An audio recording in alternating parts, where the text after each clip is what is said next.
A leading rating agency warned that Sri Lanka will see a series of defaults on its foreign debts after officials said it would halt payments. It comes as Moody's downgraded its assessment of bonds sold by Sri Lanka.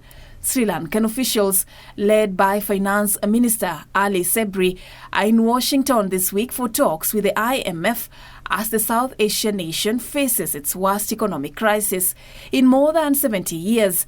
At a meeting, the IMF commented on the steps already taken by Sabry to mitigate the financial situation in Sri Lanka. Last week, the Sri Lankan government said it would temporarily default on $35.5 billion on its foreign debt as the pandemic and the war in Ukraine made it impossible to make payments to overseas creditors.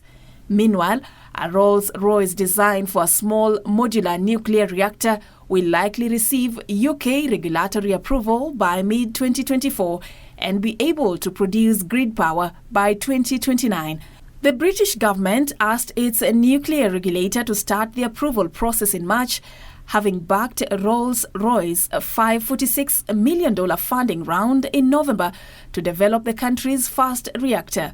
Policymakers hope modular reactors will help cut dependence on fossil fuels and lower carbon emissions. Finally, Indian Prime Minister Narendra Moody has told US President Joe Biden that India was ready to ship food to the rest of the world following supply shocks and rising prices due to the war in Ukraine. Moody says India had enough food for its 1.4 billion people and it was ready to supply food stocks to the world from tomorrow if the World Trade Organization allowed. Russia and Ukraine are two of the world's major wheat exporters and account for about a third of the global annual wheat sales.